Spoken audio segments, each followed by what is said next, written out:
Welcome back mga kalapatids. Magpatukan na tayo ng mga alaga natin. Ang oras na nga, magsi 6 PM na. Yung isang batang ibon, no?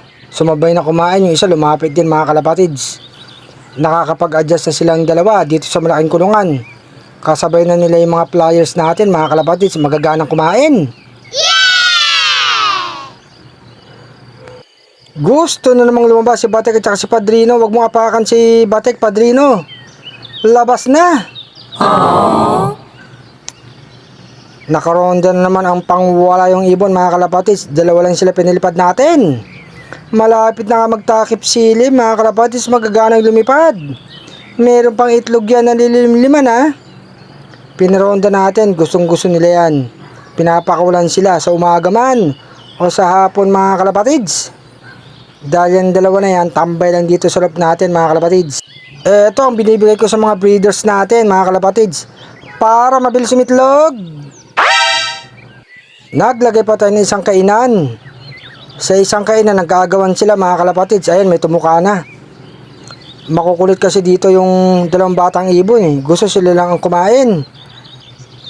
Andito nga si Padrino at si Batek mga kalapatids. Ito Padrino, lapit ka na. Tutuka na yan mga kalapatids. Si Batek ay na palapit mga kalapatids. Ang takaw ni Padrino.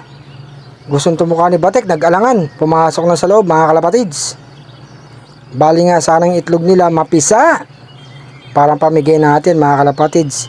Sige Padrino, tuka. Si Batek nag-aantay oh. Kain na kain si Padrino.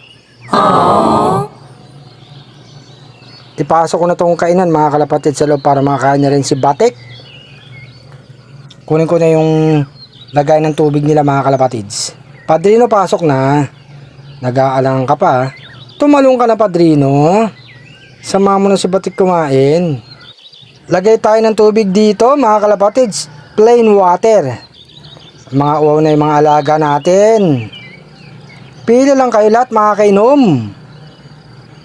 Tumutuka pa yung dalawang batang ibon mga kalapatids. Ganyan talaga mga batang ibon, matatakaw. Sige, inom. Yung iba kumakain pa mga kalapatids.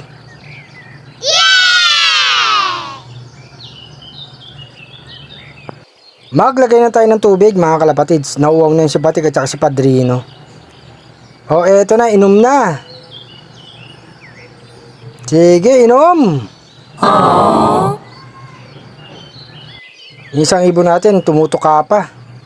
Yung mga kasama niya ayun nasa taas na mga kalapatids.